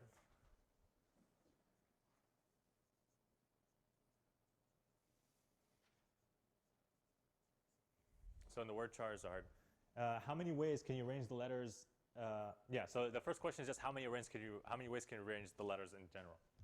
So what's the general formula for that? How many unique letters do we have in the word Charizard? Yeah, it's 9. So I think it's 9 if I remember correctly. So 1, 2. Yeah, it's 9. Yeah, unique. Yes. How many unique letters are there? 7. Wait, 1, 2, 3, 4, 5, 6, 7, 8, 9. Okay, I honestly haven't counted before. This is my first time counting. So they're 9. They're 9 characters, and then A is repeated twice. R is repeated twice. So we want to count them once. So there's 1 A. There's 1 R. So there's 7 unique characters. But does that matter if we want to find like all the different permutations? Yeah. So we don't really care about that, to be honest.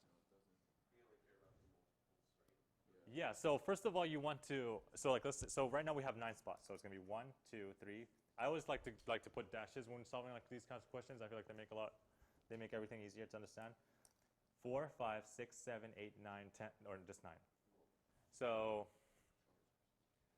Charizards. Anyways, so yeah, so in the first place, how many different combinations, how many different possibilities do we have to go there? It's 9. So. And then 8, and then we use that, and 7. So it's basically we're going to start with a 9 factorial.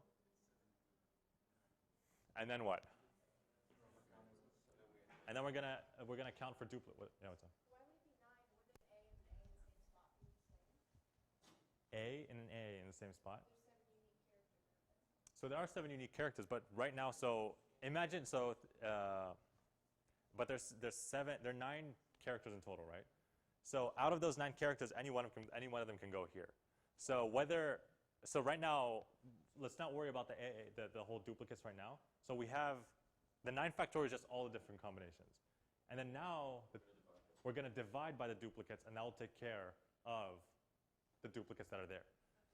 So we have 2 A's, so we're going to divide by 2 factorial, which this ends up being 2. And then another 2 factorial for what? For the 2 R's. And then that's your final answer. So you basically want to include all letters to begin with, and then you start taking out duplicates. We're good? Makes sense? That was very unassuring. So basically what's going on is, so you want to, first of all, assume, kind of like, you don't want to assume that they're all, you just kind of want to take them as they're all different and unique. And then once you find that, and then you start taking out the duplicates. So the division takes care of all the duplicates. It's because we're dividing by all the cases where the A's are swapped together, because if you swap them, then you get the same answer. All right, so that's all unique strings. And then, so question 6, this is also question 6D. Yeah, question 6D. The other part to it is, how many different ways can you arrange Charizard where A and the AR are not next to each other? Yes, so like that.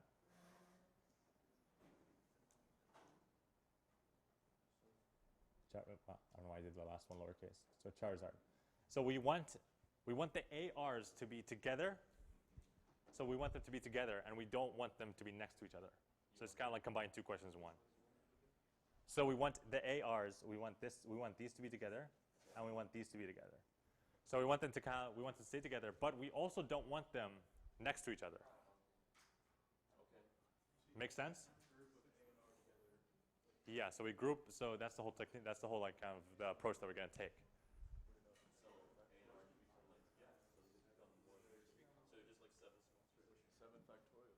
So 7 factorial, what's the problem? So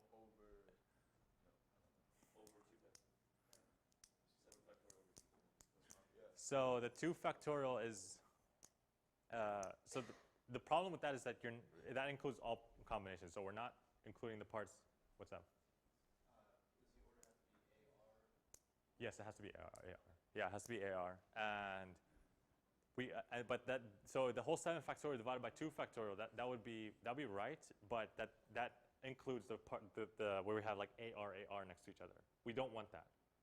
We don't want to include AR next to each other. So the approach that we would do is that, so you guys understand how we're going to combine the AR into kind of like one big letter, where it's like a double letter. So it's going to be considered as one letter, the AR. That's how we're going to kind of like group them. So since they can't separate from each other, we're going to consider them as one letter. So now that we have the other letters to worry about, so we have C, H, I, Z, D.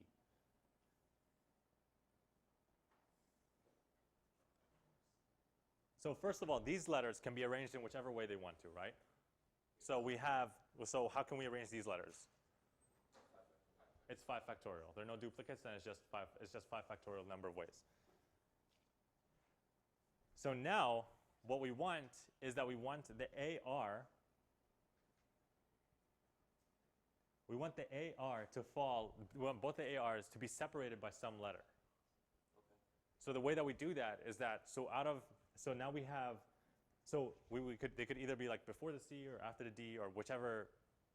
So basically they have to be separated by something. So the AR could be in any one of these 1, 2, 3, 4, 5, 6.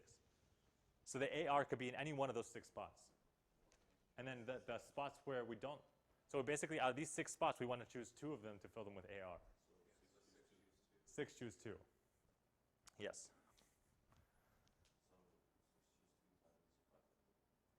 Yes, 6 choose 2 times 5 factorial because we want the AR to be in any one of those spots. In any one of those 2 spots. And then the other spots that are not AR, we just keep them empty.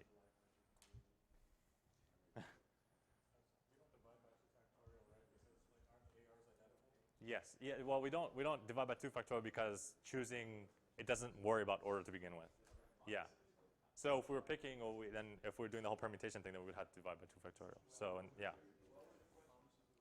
The question was that AR have to be together, and then the 2 ARs can't be next to each other. So they have to be separated by at least 1 letter.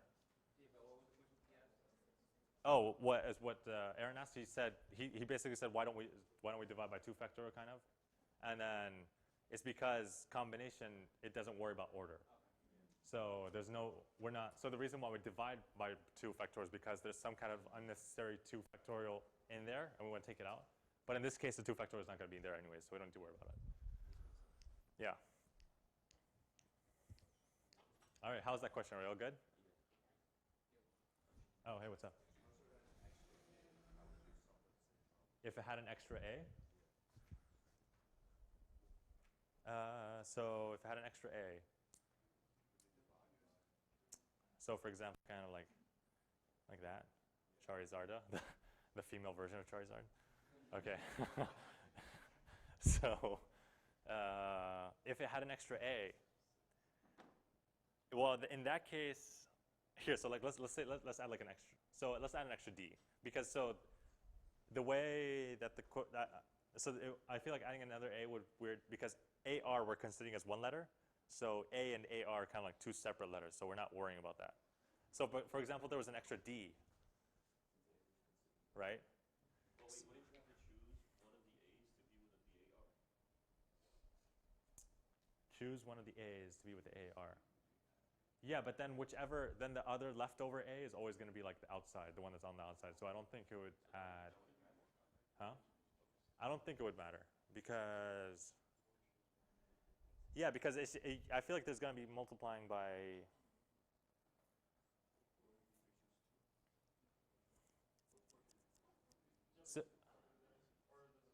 sorry?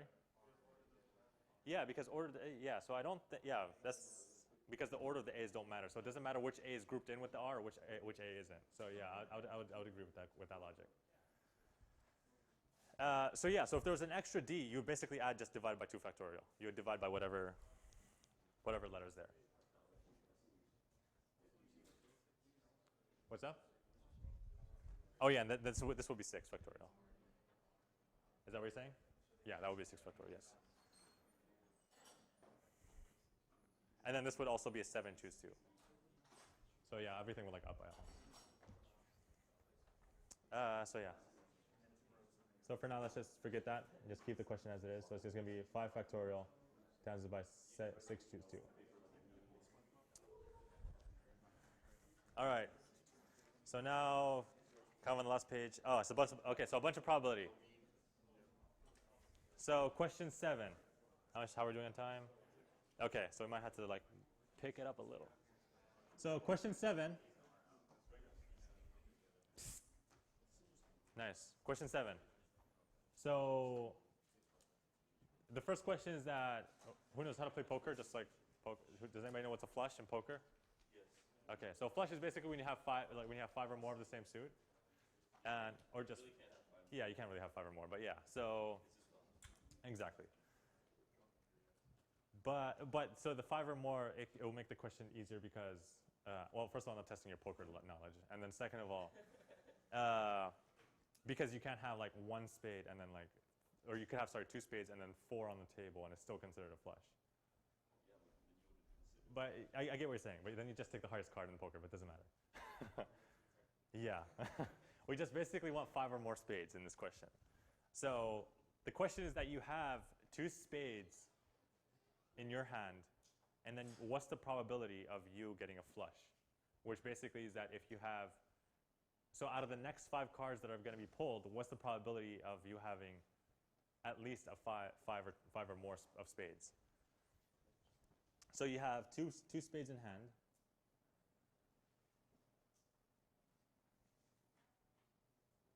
You got 2 spades in hand, and then you want greater than or equal to, or sorry, you want greater than or equal to 5 spades. You want the number of spades to be greater than or equal to 5. So right now, there are going to be 5 cards put on the table. So you have 1, 2, 3, so you have 5 cards. So 1, 2, 3, 4, 5. And then so if the different combinations you could have to get a flush is that you could either have 5 spades, you could have either 6 spades, or you could have 7 spades. Those are all considered a flush. So the probability of you getting a flush is, we're going to first start by calculating what's the probability of getting 3 spades, and then we're going to add the probability of getting 4 spades, and then we're going to add the probability of getting 5 spades. Or what? Yeah, I'm just trying to like make it more appropriate. I don't know. I was just trying to. I was bored at like 12 at midnight, and I just like was coming with questions. So.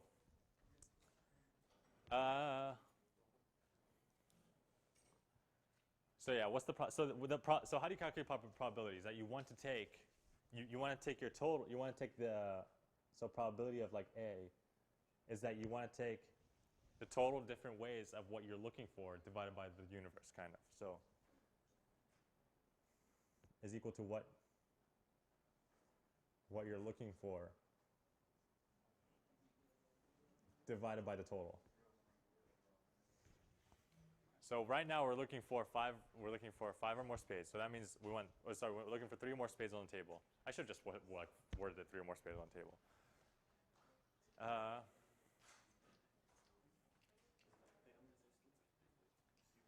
So yeah, so the probability of so how many cards are there of each suit? There are 13 cards of each suit. So that means that you have 52. So that means you have 13 spades, and then you have 39, you have 39 non-spades. Okay. So if we want 3 spades, that means that this is going to be any one of the 13 spades, and then this is going to be, so then you're going to have 12, and then 11, and then what number is going to go here?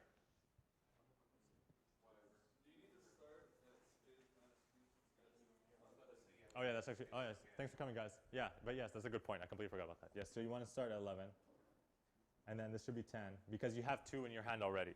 So and then you want to start at 10, and then at 9,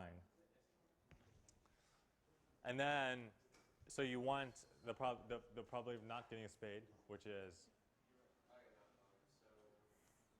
Or so then you have 39 in total, and then 38 non-spades. So you're going to multiply all that together, which is, yeah, it's a number. And then the probability of getting 4 spades is 11, 10, 9, 8 times 39. Are we all good? Okay. And the probability of getting 5 spades is, so this is 3 spades. This is 4 spades. This is 5 spades. It's just going to be 11, 10, 9, 8, 7. All right. So that's just dealing with the whole spades. But what are your total options available in 5 cards? So if you have 5 cards, so 1.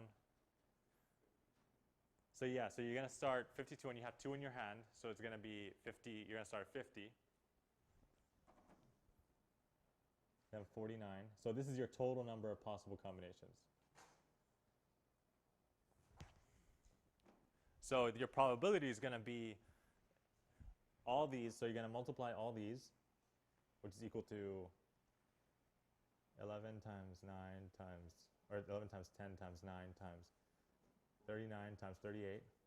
And then you're going to add 11 times 10 times 9 times 8 times 39. And then you're going to add 11 times 10 times 9 times 8 times 7.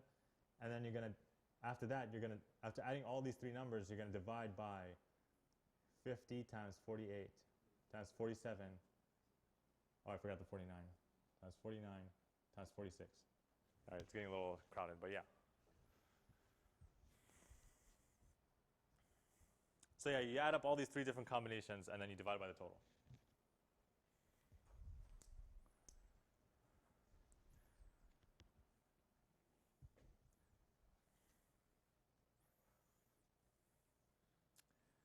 All right. So the next question is Bayes' theorem.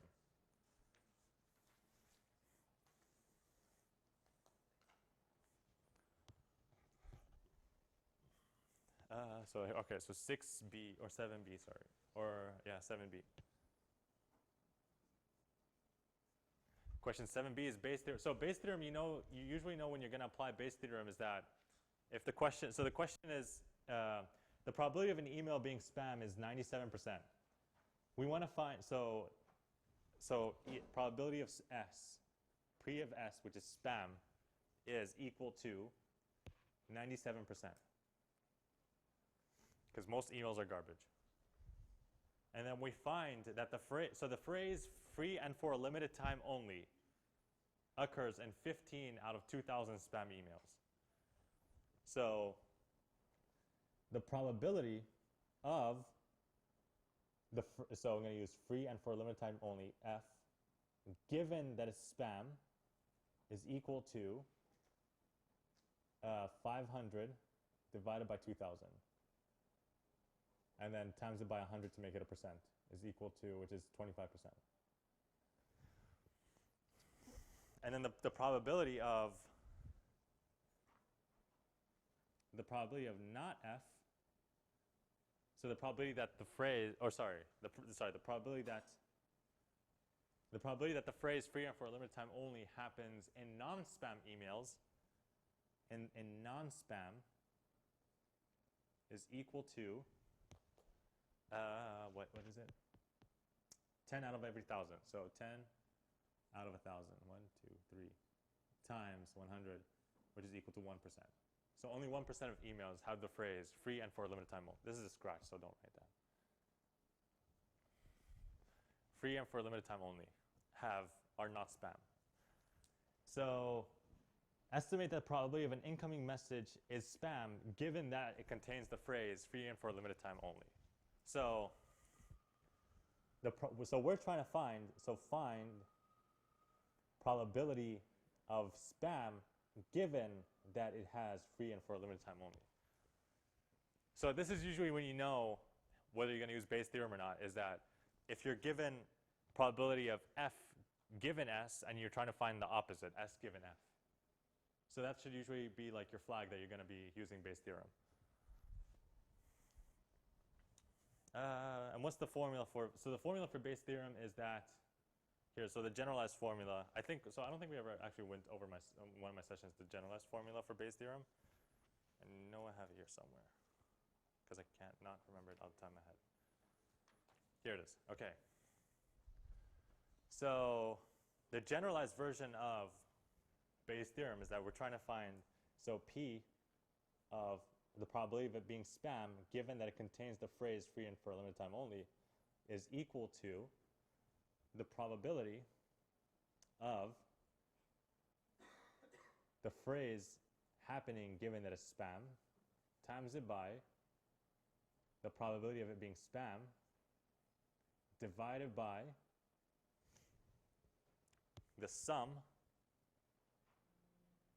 of j, and then however many j's you have, like however many different combinations. So here the only, like j is going to be only 2, where we have it not being spam and it being spam.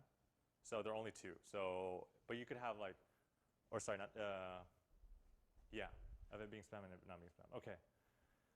Is equal to the probability of f given sj times it by probability of sj.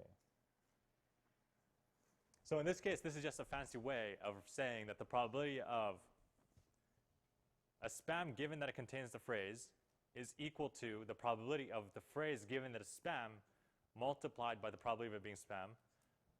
And then, so this is only 2, as I said, because an email is either spam or not spam. But if it were more, then you could kind of like add more. So what's up? What is that Epsilon where? the summation? The summation? Oh, so you're just adding like all the different probabilities. So we're going to add the probability. So basically here, Sj is either, so we only have 2 states of Sj, which is either spam or not spam. So there are only 2. So it's going to be the summation of the probability of it having the phrase and it being spam times it by it being spam, plus the probability of it having the phrase and it not being spam times it by the probability of it not being spam. So we'll work it out. This is just generalized form, and it'll make more sense. Yes. That's, yeah, exactly. So, yeah, so now if we just, so if we work it out, we're going to have P of S given F is equal to, so the probability of F given S is 25, so 0.25. And then the probability of it being spam is 97%, so 0.97. Divided by the summation of the probability of it having the phrase and it being spam, so basically f of s and times it by the probability of being spam, so 0.25 times it by 0.97. Then we're gonna, since it's summation, we're gonna add the other option, which is it not being spam. So plus the probability of f given not s, which is 0.01, times it by the probability of an email not being spam, which is what? Which is basically 1 minus the probability of it being spam, which is 3%, times it by 0.03. And then I'm honestly not sure what that equals to, but that's your final answer. And that's Bayes' theorem. So yeah, Bayes' theorem is just it's a good way of, it can be, so some probabilities can be quite unintuitive, and it kind of like brings down the actual probability. And it's a way of dealing with the whole given, because there are different ways of stuff. Anyways. So question, so does that make sense? Bayes' theorem, are we good? Does the summation kind of like sign make sense? Or because you're just adding all the different states it could be in, which in this case is only 2 states, but you could like kind of change this question for like it being like an email containing free and for a limited time only, or something like hot single people in your area or just something. I don't know. Just that's like most likely spam. So you could also, and this is actually how kind of like they're called like Bayesian filters. I don't know how to pronounce it, but like they actually use this kind of like stuff in calculating and trying to figure out whether an email is spam. And then if the probability exceeds kind of like a certain percentage, then it's considered spam and so on. Okay, so question 7C.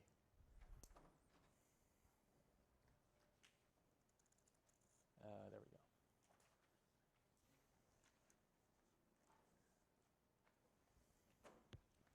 Question 7C. Okay. So what is the probability of at least 2 people having the same birthday, having the same birthday in a room of 30 people? So we kind of like went over this in our session one time, and I feel like I didn't do a good job on it. So this is kind of like redemption. So this is in a way. So this question is a lot easier solved if you find the probability of nobody in the room having the same birthday, and then you subtract 1 from that. So what's the probability of somebody not having? So the first person is always going to have kind of a birthday of 1. I mean, it says, or not 1.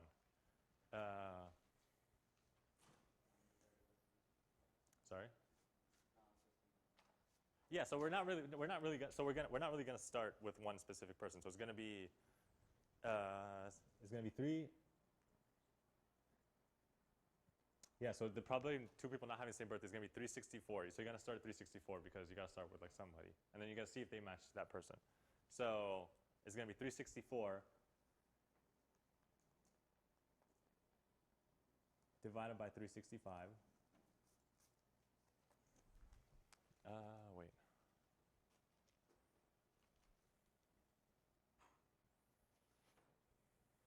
And then times it by...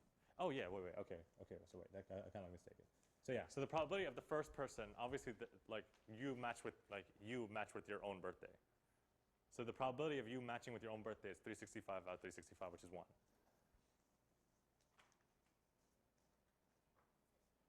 And then we multiply by 360, and then the person not matching your birthday, they have another 364 days to choose from. It's basically any day but yours. Make sense? Okay, so it's going to be times it by 364 over 365. And then the next person has to be any one of those 2 days because we don't want them to match at all. So right now we have like 15th of July and then 10th of January and then I don't know, any other 2 days, which is going to be 363 out of 365. And then so on and so forth until we hit 30. So until we're going to work our way all the way down to 335. Over 365. So basically that's kind of like the probability of nobody matching, where everybody has a unique day out of all 365 days in the year. And so what we want to do is, yeah, so if you basically just simplify this, it's going to be 1 over 365 to the 30th, because of 30 people, and then so you basically just take all these fractions. It's going to be 1 over 365 times by 1 over, if you basically take out the 1 over 365 every time. And then you're going to multiply by 365 times by 364 times by 363 and so on, all the way down to 335. And then so this over here is equal to 1 over 365 to the power of 30 times it by 365 factorial divided by 365 minus 30 factorial. Because if you subtract 30 from 365 and divide by that, it's going to get rid of all the 334, 332, and all that. It will get rid of everything down to 1. And then, so this is the probability of nobody matching, and then you just basically want to do 1 minus that. And that's your final answer.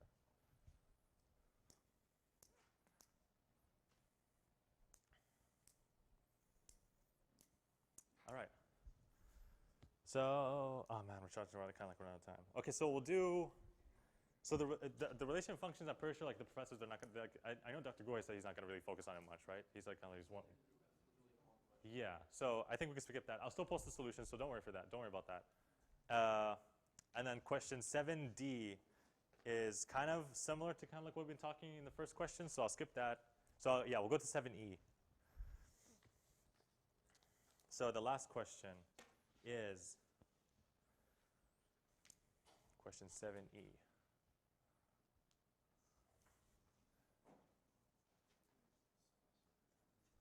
Question 7E is that, yeah, so this is a long one. And I kind of made this one up myself. So it's going to be, you met Jeff Bezos and he offers to play a game with you. He gives you a bag with 100 different bills in it. Out of those bills, 40 of them are $100 bills, 55 of them are $20 bills, and the last 5 are some rare bill that you've never seen before. Jeff tells you that it's worth negative $250. So if you pull that bill, you owe him $250. So yeah, so if you pull that, and then you get 3 choices, you get 3 tries to pick a bill out of the bag without replacement. And then you get to keep whatever bills you keep, so whatever bills you have. So if you pull 100 and a 50 and a negative 250, you end up with negative $100. You lost. You lost money. So the question is this game worth to play? Like, is it worth playing? Like, are you more likely gonna lose money or are you gonna make money? So this question is an expected value question, where you basically just find like all the different possibilities you could have, and then you multiply it by the probability of each one happening. So you have you basically have three tries without replacement. So if out of 3 bills, so we have 1, 2, 3. You could have either all $100 bills, and then in that case you end up with 300. You could have, oh man, they're going to be okay. So you could have all $100 bills. You could have a 200 and 120, so you end up with 220. You could have, there are too many possibilities right now. Okay, so let's forget about the 20. Let's just say, so the question is, you have 95 $100 bills in there and 5 negative $250 bills. Just because there are too many, there are too many options, then it's going to be way too long. We're almost out of time. So you could either have $300 bills. You could, if you pull 3 $100 bills, you could pull 2 100 and then 1 negative 200. So that means you have negative 50. Or you could have negative 50. Or you could have, you could pull 1 100 and then 2 negative 250. So then you end up with negative 400. Or you could end up with negative, what was I going to say? Yeah, negative 750. So you basically want to multiply the probability. You want to multiply each outcome by the probability of it happening. So the probability of you pulling out $300 bills, $300 bills is going to be 95 over 100 plus 94 over 100. Sorry, times it by, not plus. Because it's 94 over 99 because it's without replacement. And then times it by 93 over 99 over 98. And then you're going to multiply all that by your 300. So the probability of you getting 300 multiplied by the 300. And then you're going to add the probability of you getting negative 250, which is 95, which is if you pull if you pull 2 $100 bills, so 95 over 100 times it by 94 over 99 times it by 5 over 98 times it by negative 50. And then so this one you need to worry about, because here we didn't factor in order, because you could put, like any one of those 3 could have been the 500 they pulled. So we're going to also multiply by 3 choose 1, because any one of these 3 could have been the negative 500 or the negative 250. So multiply by 3 choose 1. And then plus, this is if you have one 500 or one $100 bill, times it by 5 over 99, times it by 4 over 99, times it by negative 400, times it by 3 choose 2, because any one of those 2 could have been your negative 250. And then your last one is 5 times 4 times 3 divided by 100 divided by 99. Or this should be 98, sorry. Divided by 98 times by negative 750. And then this you could write 3 choose 3 here. Here you could write 3 choose 1, but 3 choose 3 or 3 choose 0. But 3 choose 0 and 3 choose 3 are both 1, so it doesn't matter. And if you add all that, if you add all that up and you end up with a negative number, then the game is not worth playing because you're most likely going to lose money. If you end up with a positive number, then the game is worth playing because you're more likely going to make some money. So yeah, that's kind of like the quick rundown on that. And there are 4 minutes left. Do we have any like confusing, like any questions that I could like quickly answer? What's up? Going back to the Yeah. Yeah. What's up?